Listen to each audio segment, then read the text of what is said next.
Congratulation सभी बच्चों को जिन्होंने सीए इंटर पास किया है, अब वो सीए फाइनलिस्ट बन चुके हैं।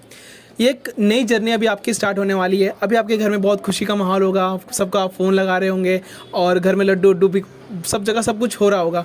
बट क्या होता है कि जैसे 3-4 घंटे या 6 घंटे हो जाएंगे, अब आपके मन में आएगा अब आगे क्या। अभी आपने सीए इंटर क्लियर कर चुके हो, अब आप सीए फाइनल में हो, अब आगे मुझे क्या करना है। अभी आपके मन में क्वेश्चन आएगा कि मुझे किस फर्म में जाना है, किस डोमेन में जाना है। अब ये सब क्वेश्चन आता है तो आपके मन में आता है कि मैं फर्म को अप्लाई कैसे करूँगा। फर्म को अप्लाई करने के लिए आपके पास होना चाहिए रेज्यूम। तो रेज्यूम को कैसे बनाना है, रेज्यूम का फॉर्मेट कैसे रखना है, रेज्यूम में क्या लिखना है क्या नहीं लिखना है। बहुत सारे क्वेश्चन आपके मन में आएगा कि मैं फर्म में जाऊंगा तो मुझे फर्म का कैसे पता चलेगा कि कौन कौन सी अच्छी फर्म है, कौन सी फर्म बुरी है, और कौन सी फर्म का कल्चर कैसा है, क्या क्या क्वेश्चन होंगे सब। उसके बाद इंटरव्यू होगा, इंटरव्यू इंग्लिश में होगा। बहुत सारे क्वेश्चन अभी आपके मन में आने वाले हैं, तो सबके बारे में मैं बात करने वाला हूँ। तो स्टार्ट करते हैं। वीडियो बहुत ही यूजफुल होने वाली है और वीडियो को एंड तक देखना, कुछ ना कुछ आपको नॉलेज जरूर मिलेगी। तो सबसे पहली बात आती है कि शुरुआत कहाँ से होती है। अभी जैसे आपके मन में जो चीज़ चल रहा है तो इसका स्टार्ट होगा रेज्यूम से। आपका रेज्यूम कैसे होना चाहिए फॉर्मेट है, ये जो आप देख रहे हो स्क्रीन पे, ये एक ट्रेडिशनल फॉर्मेट है। ठीक है, इसमें आपको इतना टेंशन नहीं लेना है कि मुझे क्या लिखना है क्या नहीं लिखना। जो भी आपके हॉबीज, देखो आपके रिज्यूम में क्या होगा, ये रिज्यूम ही सब जगह जाने वाला है। आप कहीं भी भेजना हो, लिंक्डइन में भेजोगे, मेल करोगे, जो भी कुछ भी करोगे आप ये रिज्यूम से ही करोगे। तो रिज्यूम में आपके ध्यान रखना कि जो भी आप चीज़ें लिख रहे हो वो रियल होनी चाहिए, क्योंकि वो क्वेश्चन आपसे पूछेंगे इंटरव्यू में। ठीक है, तो आप रिज्यूम को देख सकते हो, या आपको मैं दिखा दूंगा, मेरे टेलीग्राम चैनल में भेजना है। आपको बस इसको वर्ड में खोलना है, बस अपने मार्क्स डालने हैं और जो भी आपके अचीवमेंट है, जो भी आपकी चीज़ें, आप इसमें अपने हिसाब से कस्टमाइज वे में लिख सकते हो। एक बार आपका रिज्यूम बन गया तो आपको क्या करना है, अप्लाई करना है। तो आपके मन में आएगा अप्लाई मैं कैसे करूँ, मैं फर्म का नाम मुझे कहाँ से मिलेगा, फर्म की जीमेल आईडी मुझे कहाँ से मिलेगी। तो कोई टेंशन नहीं है। सबसे पहली बात है कि अब आता है फर्म की बात। पहले तो मैंने आपको बताया रेज्यूम। अब रेज्यूम को आपको भेजना है लोगों को। अब आपके मन में आएगा कैसे मैं लोगों को कैसे भेजूंगा। ठीक है, तो पहले बात देखना है कि आपको कौन सी फर्म में जाना है। ठीक है, कि आपको स्मॉल साइज में जाना है, आपको मिड साइज में जाना है, बिग 4 में जाना है। ठीक है, ये सब चीज़ आप डिसाइड कर लो, कौन से डोमेन में जाना है वो डिसाइड कर लो। ठीक है, और उसके बाद देखो कि आप कौन सी फर्म, मान लो आपको बड़ी फर्म में जाना है तो आप देखो कि टॉप 10 फर्म जिस एरिया में आपको आर्टिकलशिप करनी है वहाँ पे डाल के देखो कि टॉप 10 फर्म इन थाने। तो आपको थाने के टॉप 10 फर्म दिख जाएंगे। ठीक है, उन फर्म का नाम आप लिंक्डइन में सर्च करो और लिंक्डइन में सर्च करोगे तो वो फर्म आपको मिल जाएगी। वहाँ पे जाके क्लिक करो, वहाँ पे जो लोग काम करते हैं उनको कनेक्शन भेजो अपने लिंक्डइन पे, और लिंक्डइन में कनेक्शन भेजने के बाद उनको आप पर्सनली बोलो कि भाई मुझे गाइडेंस चाहिए, मुझे आपकी फर्म में रेफरल वगैरह ये सब मिल सकता है क्या। उनसे आप बात करो, फिर उनसे बोलो कि आपकी फर्म में इंटरव्यू है क्या, ऐसा वैसा आप करके लोगों को ढूंढ सकते हो और उनको आप लिंक्डइन में मैसेज कर सकते हो कि आप मुझे रेफर कर सकते हो कि अपनी फर्म में। आपको फर्म का नाम कहाँ से मिलेगा, आप ऑनलाइन चैट जीपीटी करोगे या फिर बहुत सारे पीडीएफ भी सर्कुलेट होंगे, तो वहाँ से आप नाम देख सकते हो। आप नाम देख के हम लिंक्डइन पे जाके वहाँ पे जो लोग आर्टिकल कर रहे हैं उनको आप मैसेज कर सकते हो और उनको बोल सकते हो कि आपकी फर्म में मुझे आर्टिकल अवेलेबल है क्या, कुछ भी होगा तो आप मुझे रेफर कर सकते हो क्या। जो भी आपको बातचीत करना है उससे आप बातचीत कर सकते हो। सिंपल सी बात ये होती है कि बहुत सारे मन में क्वेश्चन आता है कि मैं स्मॉल में जाऊँ, बिग साइज़ में जाऊँ, मिड साइज़ में जाऊँ, मुझे कहाँ करना चाहिए, ये करना चाहिए कि वो करना चाहिए। सिंपल सी बात ये रहती है कि लोगों को लगता है कि अगर मुझे प्रैक्टिस करना है तो स्मॉल फर्म में जाओ, और आपको अगर कोई स्पेसिफिक डोमेन में जाना है तो बड़ी फर्म में जाओ। पर लोगों को लगता है कि अगर मैं स्मॉल फर्म में या मिड साइज़ फर्म में जा रहा हूँ तो मुझे सब काम सीखने को मिलेगा, मिड साइज़ फर्म मतलब सब काम सीखने को मिलेगा, ऐसा लोगों को लगता है। पर ये ऐसा है ना कि ज़रूरी नहीं कि आप जिस फर्म में मिड साइज़ फर्म में जा रहे हो तो उसमें सब काम हो। आप सोच रहे हो कि मुझे आगे चल के प्रैक्टिस करना है, तो मैं अगर मिड साइज या स्मॉल साइज में जाऊंगा तो मुझे सब काम सीखने को मिलेगा, तो मैं प्रैक्टिस कर सकता हूँ। पर ज़रूरी नहीं कि उस फर्म के पास डीटी का भी काम हो, जीएसटी का भी काम हो, ठीक है, ऑडिट का भी काम हो, ऐसा ज़रूरी नहीं है। कोई छोटी फर्म जिसके पास सिर्फ जीएसटी का ही काम है, सिर्फ रिटर्न का ही काम है, तो वो फर्म पे डिपेंड करता है कि वो फर्म के पास कैसा काम है। वो मिड साइज फर्म पे डिपेंड करता है कि वो फर्म कैसी है। ठीक है, तो ये फर्म में डिपेंड करता है, इस पर डिपेंड नहीं करता कि मिड साइज है कि स्मॉल साइज है। ये ज़रूरी नहीं कि बहुत सारी फर्म में ऐसा होता है कि भाई वो मिड साइज फर्म है पर उनके पास एक ही काम है, वही काम है, तो वही काम आपको सीखने को मिलेगा। तो ये सब चीज़ आपको पहले ही देख लेनी है कोई फर्म में इंटरव्यू देने से पहले। और आपको कैसे मालूम पड़ेगा कोई फर्म अच्छी है बुरी है, कैसे मालूम पड़ेगा। देखो कि जो बिग 4 है वो बहुत फेमस है, उनके पास अच्छे अच्छे क्लाइंट्स है, तो आपको वहाँ पे अच्छा ही मिलेगा। पर जो फर्म मिड साइज़ है, क्योंकि मेजोरिटी लोग मिड साइज़ में जाने वाले हैं, तो वहाँ वो फर्म अच्छी है कि बुरी, वो तो ज़्यादा लोग जानते नहीं है। तो फिर आप कैसे पहचानोगे। तो आप उनकी फर्म का वेबसाइट विजिट कर सकते हो, उनकी वेबसाइट पे देख सकते हो। पहले देखो उनकी वेबसाइट है भी कि नहीं। अगर फर्म का वेबसाइट ही नहीं है तो आप समझ जाओ कि फर्म कैसी है।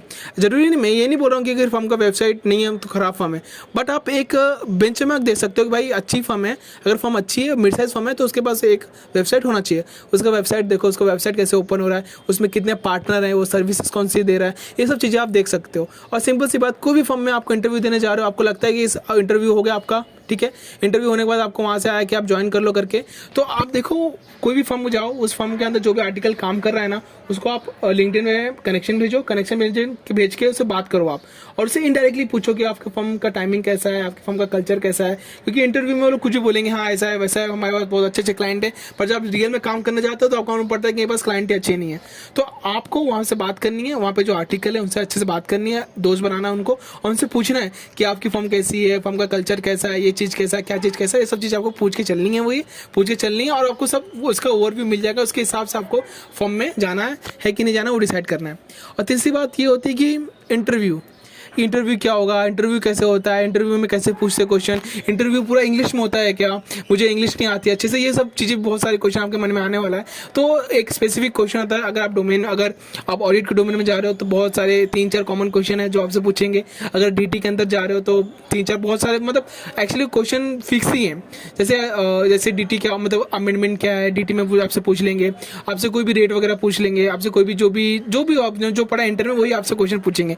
पर उसमें भी ऐसा हो गया ना कि मैं आपको एक शीट दे दूंगा जिसके अंदर सब क्वेश्चन लिखे होंगे। अगर स्टैट ऑडिट को दोगे तो स्टैट ऑडिट में क्या क्या क्वेश्चन पूछ सकते हैं, इंटरनल ऑडिट दोगे तो उसमें क्या क्या क्वेश्चन पूछ सकते हैं, फिर आपसे पर्सनल क्वेश्चन पूछ सकते हैं कि आप प्रेशर में कैसे काम करोगे, ठीक है, ये क्वेश्चन पूछ सकते हैं। उनका सबसे पहले क्वेश्चन रहेगा कि अपने बारे में कुछ बताओ, अपने अचीवमेंट के बारे में कुछ बताओ, आप हमारी फर्म में क्यों आना चाहते हो, हमारी फर्म में क्यों आना चाहते हो, आपने स्टैट ऑडिट डोमेन ही चूज क्यों किया, ये सब पर्सनल क्वेश्चन होते हैं। उसके बाद फिर वो टेक्निकल क्वेश्चन पूछते हैं जिस फील्ड में आपको जाना है। अब मिड साइज में जा रहे हो तो उनके पास जो काम है, ठीक है, कैपिटल गेन्स रिगार्डिंग क्वेश्चन पूछ लेंगे, जीएसटी के रिगार्डिंग क्वेश्चन पूछ लेंगे, पीजीबीपी के रिगार्डिंग क्वेश्चन पूछ लेंगे। तो अगर मिड साइज में हर टाइप के क्वेश्चन पूछ लेंगे तो उसके हिसाब से एक शीट मैं आपको मेरे टेलीग्राम चैनल पे दे दूंगा, और उसको पढ़ लोगे तो सब चीज़ें आपकी क्लियर हो जाएंगी।